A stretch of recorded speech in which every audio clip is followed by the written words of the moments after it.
Okay. Good evening, everyone. So happy to be here. How you guys doing? Good. Well, good. All right. Well, ladies and gents, I'm live. I'm alive. I'm happy to be alive. I want to dedicate this class to those who are looking for an uplifting upcoming weekend. For Jewish people, we have limited connection to secular holidays, but Thanksgiving is always one of giving gratitude, and we love gratitude. Whether it's Leonard Cohen's Hallelujah, or whether it's the service in the morning with Hallelujah. Gratitude is not something that is about someone else. It's about opening your eyes to a bigger perspective. And these lessons are all about having a bigger perspective in your Jewish sensibilities. We like to upgrade your simple ideas of Judaism into sophisticated ideas of Judaism. I'm still working on a tagline for these ideas, but we're getting there. But we definitely want you to add sophistication to your Judaism because we feel it's very important. We want you to be brilliant, okay? We got the brilliant hat on, so we definitely need the brilliance.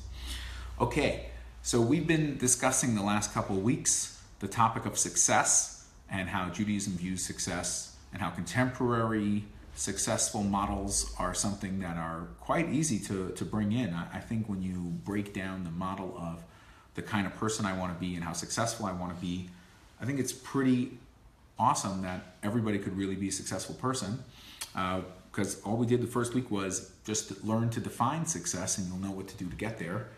So for example, in week 1, when we were talking about success is having an inner will, I think it was an abstract concept. What does it mean to have an inner will? Well, an inner will means to really believe in the big picture of who you are, the kind of person you want to be.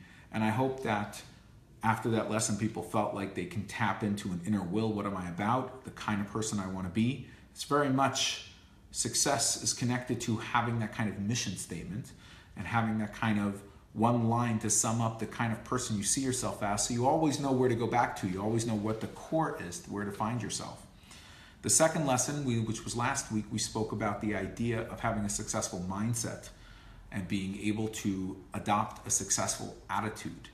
And so now we have the ideas of, we take the things that are in our external life, our work, our relationships, even the depth of the external elements of life, and we start connecting them to our mission, to our inner core, our inner will. And the more we connect that, the more our attitude and our view of the world starts upgrading. And so sometimes success is simply put, you having an upgraded perspective of the universe. And now is as good a time as ever before Thanksgiving, before you see your family and friends, to really adopt a positive attitude. When you're sitting around the tables and having dinner, Thursday and then Friday, Shabbat. It's a wonderful weekend to really tap into. I want to have positive conversations. I want to have a positive outlook. And when people see me and they haven't seen me in a while, the first thing I want them to say is, wow, I'm glad to see you're optimistic and have positive energy going on forward. So blessings to you about that. And here's a good time to announce that if you don't have a place to go Thursday, or more specifically Friday night, and looking for a place for dinner, we got you covered. Holla at me. I'd love to have you. We want to have you. So tonight I want to talk about what happens when I understand that I need to have a successful attitude, and I understand that I have a deep desire to be a certain person, but I don't feel like I'm inching my way towards that goal. I don't feel like I'm getting to the place where I feel I could be successful. So what does someone do when they're trying to stimulate success? In other words, they want to get the process going. This brings up the idea of creativity. What is creativity as a Jewish person? What do we think creativity is? That's our conversation for tonight. We want you to be a creative person. And if you are a creative person, we want you to be more creative. And we're going to talk about that tonight. All right, ready to go? Now, when we learn anything, right now we're having a conversation. Maybe it's you in your head and me talking, but we're having that conversation. I'm available to you. When we study, the Talmud has a pretty awesome idea that there's no such thing as learning without adopting a new idea. If you want to learn and you want to be somebody who's involved in learning, it includes having a new idea. In Hebrew, it's called chidush, a new concept. But even the smallest ripple of a new sliver of of positive outlook on what you're learning or an application, but something. If not, it's not learning. If you read a line and it doesn't affect you, and it doesn't stimulate a new idea, it's not really learning. So learning includes, in the Talmud's point of view, new. The concept of chidush, the concept of applying something new. And that, of course, sounds like creativity. It sounds like the ability to bring something new. Creativity in the dictionary is an original thought. That's what creativity is. Of the descriptions of being creative, it's having an original idea, an original moment, an original thought, something new. So the Talmud got that down. But what's even more so, where did the Talmud get it from? The Talmud got it from the Torah. The Torah talks about creation in very interesting terms. The theological idea of creation in Judaism is that creation is two ideas, the creator and the created. The creator is somebody who creates something from nothing. That's a creation. There was nothing, now there is something. That's creation, brand new. Whereas the creator technically can't make anything new. They could merely be and manipulate and deal with what they have in front of them. That's all we have. So how do we understand the idea that human beings haven't just evolved? We've added so many new things, right? Look around any room you're in right now and you'll see just about everything there is a process of creative development. So clearly the created, us, can be creative. And therefore, when we go to the Talmud and it means something new, it's almost like a calling. To be part of creation is to be an innovator, is to bring something new to the table. And that's why creativity, connected to the idea of a successful mindset, peers tremendously, because part of being successful, if you really want to feel successful, you have to do something new. How many people feel like, I have a okay job, I make the money I need to do? We're talking about us young adults. I know a lot of young adults have good positions, they're very happy with them, but they would switch their job in a heartbeat for a lesser paying one if it fit all their ideals. Maybe you don't always have to quit your job. Maybe you have to spend the time being creative in the position you're in and presenting to your company new opportunities for you to be a part of. Just throwing it out there, being creative should not be limited to the process of you being God and being a creator. Sometimes that creativity, as we started off with, is just something new, a sliver of originality that is part of the experience. These are the concepts of creativity that call me, and I'm very excited to talk about creativity. Besides that, I feel that as an individual, I try to be a creative person. I'm also always trying to inspire people to be creative, especially in their Judaism. For so long, to be an innovator in Judaism meant just being inspired by Judaism and coming up with something new. But when you realize that creativity as a human being is adapting what's already there, you don't really create something new in the first place. You take what's there before you, and you now perpetuate it by bringing a new idea to it, a new use. That is where the human experience is, and if we as young Jewish people can adopt that in our Judaism, I take the tradition that I have, and now I'm trying to take ownership of it. It's that kind of creativity that's going to move Judaism forward. So these ideas can help you for work, they can help you for Judaism, and more importantly, they can help you in your work as a Jew. So that's what we really want to put together over here, all right? So there's a professor, Rabbi Dr. Robert Sternberg, okay? And Robert Sternberg writes as follows. He has a book called The Assessment of Creativity, and he calls it the investment-based approach. And I'd like to read to you a little bit about his idea of what creativity is. He writes as follows. On the one hand, one needs to know enough about a field to move it forward. One can't move beyond what a field is if one doesn't know where it is. On the other hand, knowledge about a field can result in a closed and entrenched perspective, resulting in a person's not moving beyond the way in which he or she has seen problems in the past. Thus, one needs to decide to use one's past knowledge, but also decide not to let the knowledge become a hindrance rather than a help. When we want to talk about the concept of creativity, one of the things we have to talk about is the process to make yourself available to creativity. And comes this Professor Sternberg, and says, in order to be a creative person, you have to make the space for it to be creative. So starting off with the idea that there's something new in learning, and the only way to call it learning is if you add something new to it. And starting with the idea that creation is something from nothing, and as we can't create something from nothing, but being a creative person is what makes us creative and what makes us a creator. the idea is how do you create a void in order to stimulate this, right? If everything's working, you don't think about creativity. You just think about doing what's working. But what happens if things are not working? What happens if we don't feel like we're accessing our creativity? Well, the idea is, and this professor brings it up in an interesting way, is that your knowledge is not what's going to stimulate your creativity.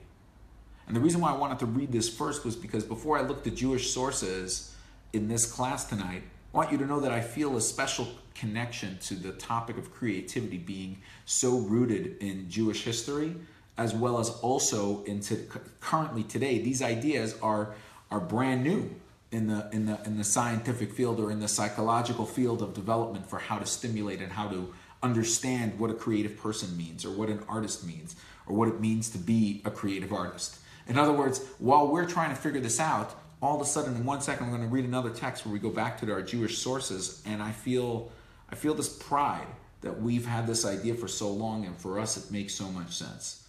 So I want to be a creative person. The reason why I want to be a creative person is because in my job as a rabbi, I don't just want to do the necessary parts of being a rabbi. I want to move people forward. I want to move Judaism just a step forward.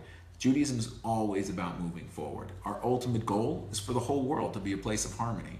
You can't do that without every person moving forward all the time. What was good yesterday is not good enough today. You always got to move forward. So to move forward every day is tiresome, especially when a lot of times you're going through the same groundhog mentality of I have to do the same things, get up, I got to eat, I got to go to work, I have responsibilities. So where do we get this balance of creating a void, of being creative? In other words, starting to feel like my success is unique to me. Obviously, I just had a moment. I wonder if this helps us with our understanding, but in the idea of having an inner will, a lot of our inner wills could end up being pretty similar. You see these very smart commercials. Amazon just had one of the imam and a pastor, and they harmonize, and they're pushing the idea that at the core everybody has very similar inner wills and values. They want the world to be in harmony, in unison. It's true, some people say you can't do it without believing the way I do, but that's all superficial stuff. If you think about it, at the core, we're quite connected with our deep ideas of wanting to perpetuate life forward. And maybe we're not able to create a void in that in order to stimulate my individual space. So let's use this idea as we want to create a void in order to create an individual space where to operate. It's almost like God creates the world. If God just says, you know what, I want a world, I want people, then, and here you are, poof, you exist. Where is your individuality? Your individuality doesn't exist. It's limited to the relationship with God. For you to be an individual, God needs to create a void, a space where you could be you. That's at the core of Jewish theology of the way God created the world is by creating a vacuum of space in order for you to exist. And this idea of creating a void for you to exist is paraphrased by the first Chabad Rebbe, Rabbi Shneur Zalman of Liadi, and one of his principles is that, and he gives the analogy of, a seed has to spoil before it grows into a tree. Pretty amazing idea, because what he says is spoiling in just that acute space seems to be something that takes a complete step backwards with no hope for the future. It's being desperate. It spoils. It can't grow. But then from that spoilage, from that almost lifeless-like space, develops not only growth, but the whole tree. In other words, the whole existence comes out of the rotting of the seed. And the reason why the Alter Rebbe, the first Chabad Rebbe, is into this idea is because in a time, especially leading his community during a time of a tumultuous time for Jewish people, and maybe it's always a tumultuous time for Jewish people, maybe it's always tumultuous for all people. In reality, if we start seeing our actions as, it's not about them happening or being fulfilled or not, but a lot of it are seeds being planted for bigger ideas and bigger concepts, I think we could be quite excited about what's truly possible for our future. So let's take this introduction and think about, even if I have problems in my life, even if I have difficulties, even if I don't feel like I'm on the path to being a successful person, the first mindset we need to adopt tonight is simply put, all the things that happen to me that I could interpret as a negative concept, all the things in the world that I could see as negative concepts, and the age-old Jewish adage is that it's merely rotting to create space for immense growth. It's like the splitting of an atom to unleash incredible amounts of power. And now we go back to this text over here and hear the professor saying, in other words, putting knowledge aside in order to create creativity, to me is an amazing insight and something that as a Jew I'm proud to say is part of who we are and part of our perspective that's allowed us to lead a successful lifestyle with a successful attitude. Even the generations that doesn't seem to have major success paved the way and moved forward for the success we have today as integrated people who are willing to literally change the world every step of the way. So, whereas, yes? Do you want to comment? Sure. What do we got? So, Andrea Eisenstadt says, brilliant, let's do, let's forget.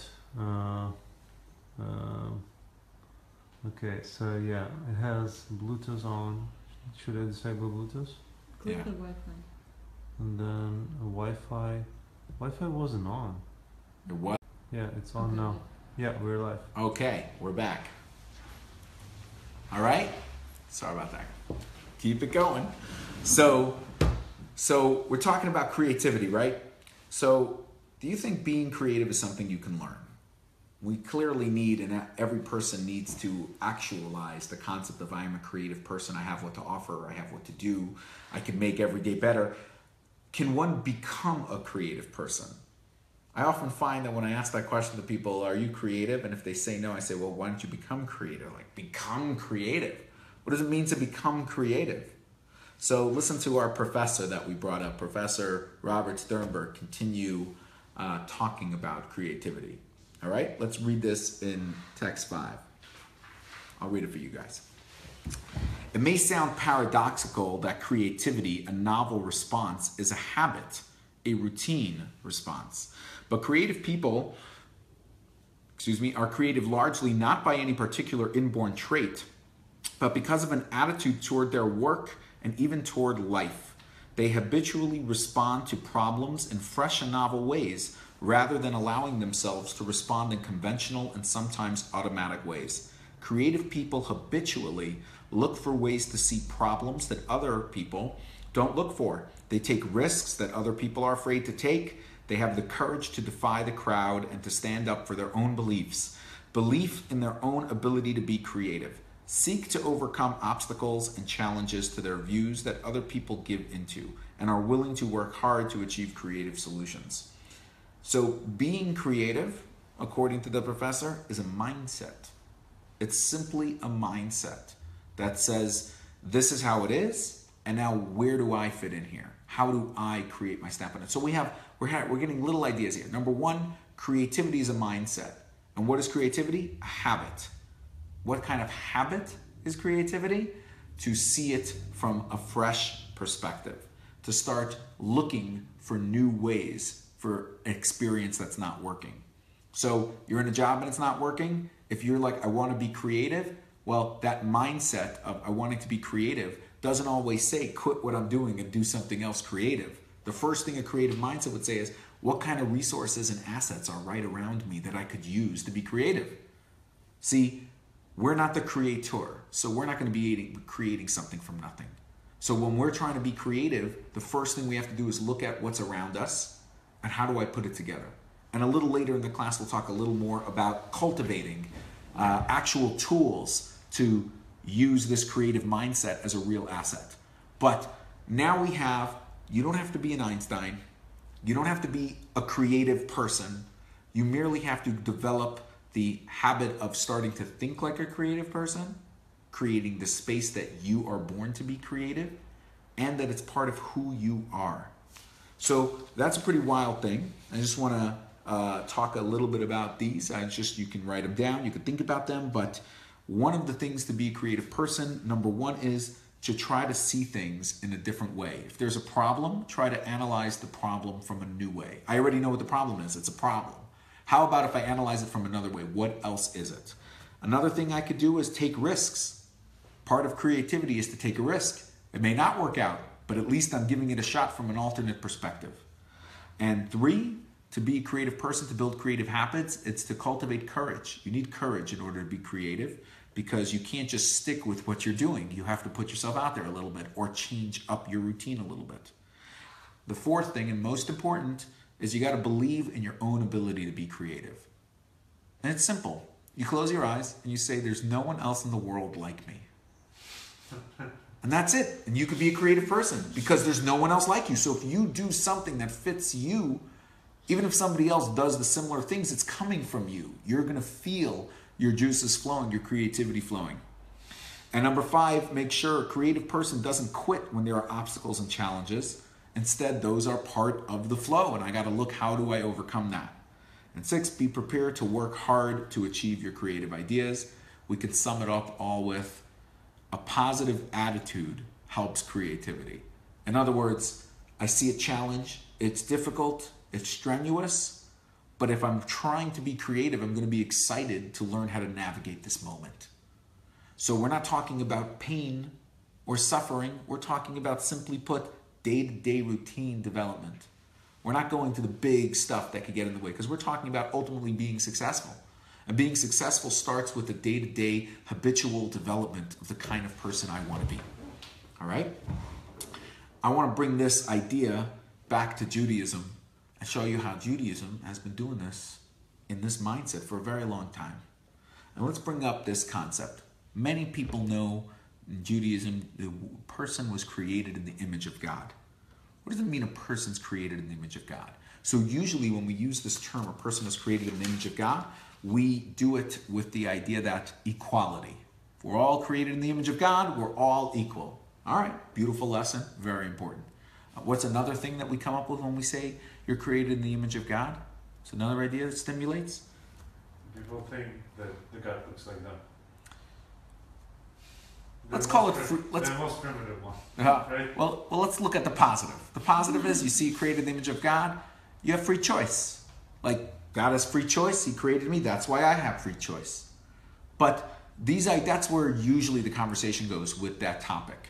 Tonight, I want to take another lens. Being created in the image of God gives us another idea. And this is written by the Chabad Rebbe, Rabbi Schneerson, and he writes as follows. He writes, God desired that His creation should rise beyond the state of created entity to that of creator by becoming a partner with God in creation. As it says, just as God said, I created the worlds, you too could create worlds. In other words, in the same way that God is a creator, you are a creator. So being created in the image of God in Jewish terminology is being somebody endowed with the feature of being a creative person, of being able to move your life forward in a unique, creative way that's unique to you and at the same time helps people around you. A path of sustainability. What a beautiful concept to feel endowed with. And we could pause right here, really, and just think about, all we're saying tonight is, whoever you are, you're creative. Whatever problems you have the ability to find a creative solution. And this is a mindset that needs to be cultivated as a daily habit. Because by cultivating a daily routine of seeing myself as a creative person, I have the ability to summon that whenever a challenge arises. If I wait till the challenge and then I think, how can I be creative about that? That's when we start saying there are creative people and then there are people who are not creative. You want to be a creative person, you start today. What am I doing? You start objectively analyzing your life and saying, what can I make better? And start using your own unique creativity to do that. So we've been talking about what creativity is. Let's talk a little bit more about how to stimulate more creativity and how to really analyze this process. And there is a professor in USC, Professor Gary Wexler, and before he became a professor, he led a marketing group. I was looking his bio up. I actually met him last summer. But he was discussing, he has this idea of baby boomers to millennials, bridging the gap between the old and the new. And that itself is revolutionary because not enough people who are young, who are innovative, who are part of technology and all the things that are moving forward always see the connection to their parents before them, because their parents can't use a lot of the technology in the way they're using it, so it feels divorced. But in reality, there's an absolutely binary connection to everybody before you. Everything before you led up to you. And it's not a something from nothing. Like we're saying, each creativity of each successful creative moment leads to more creativity for others as well, not just for yourself. So Gary Wexler has this idea, and he calls it the undulating space method. Undulating means a wave-like pattern. So in San Francisco, we would say the undulating dunes of San Francisco. It doesn't go straight like a mountain to the water. It rises like a wave and is an undulating feature. So in that sense, what the model that Gary Wexler creates, I think, is pretty beautiful. He creates this idea that a creative person, if you create these ideas of daily thinking about your life as being a creative person, one of the things that's going to happen is you'll start seeing the undulating model of life. Constant flow of waves, ups and downs all the time, micro ups and downs, larger, smaller. But as a creative person, you anticipate the difficulties, and those are your opportunities to truly make your creative mark. It's a wild, beautiful idea that he shares with people, and you can see his lectures and his websites and all that kind of stuff. But when I met him this summer, he came to a conference of Chabad rabbis, and it was really beautiful the way he connected this idea all the way back to a biblical idea. What's the biblical idea that he created to? The first verse in the Torah is God created the world. Bereshis bara Elokim. In the beginning, God created the heavens and the earth. So it says he created heavens and earth. So now we have what we're calling the earth we live on and the cosmos. The evolution of it all starts with ground, starts with somewhere to go on dry land, right? Where do we emerge in this sense?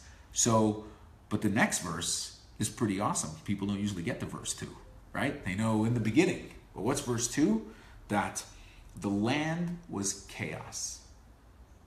That's it. Tohu vavohu, which is really a celestial idea, because what is chaos anyways, right? It's not just what we think chaos is. Chaos as an idea is chaos. It's in other words, it's celestial. It means that everything is not aligned, or it doesn't add up, or you may call it, today's modern word would be totally random. So chaos is this amazing space that God creates the land, aretz, and then chaos. Where's the chaos? He made the land. That's order. And the thing that we're taking out of this for tonight, and Gary Wexler made this connection, professor in USC, the connection was that the undulating model of things are like a wave. That's right, I'm just chilling, like a wave. That's what God's doing with the creation of the universe. To create a vacuum and then we exist is also not like that. It's a pattern. The world comes, and that's stage 1, and then it's chaos. And then the world starts developing, and it's chaos. And within each stage is formulation and also chaos. So as we start seeing our lives develop, and we start seeing our pattern, we could start, every year you're alive, you could start taking a look back. The line we say here in San Francisco is hindsight is prophecy. In other words, when you take a look back at who you are, you could be quite the sophisticated prophet if you just look at the notes happening in your own life, at the patterns happening with you. And we need to take time to look back and to really see the pattern. So every now and again, I'll go into an office and I see people talking about things that are bothering them at the time. What happened to me today, or like that. And the truth is, in the moment, it's very hard to make sense of difficulties. But a person has to set aside time for themselves, usually before they go to bed, and meditate a little bit on their pattern, of the kind of person they are. And what they will see is they're going to start seeing the waves. They're not going to see isolated good moments or isolated bad moments. They're going to see a pattern, that things come and go. This undulating model represents that for the creative person, they live in the waves. And that allows them to constantly see an upcoming ability if I add that upcoming spiral of creativity. So, is there any questions that we can answer? Any thoughts that people want to share with this idea? I'm here for you. Post-class as well.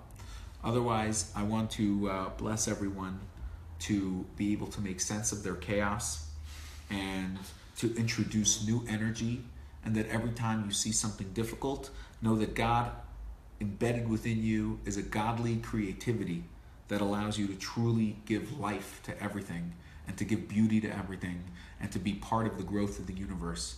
So God bless all of you. Have a wonderful and happy Thanksgiving and Shabbat, and I look forward to seeing you guys next week. All the best.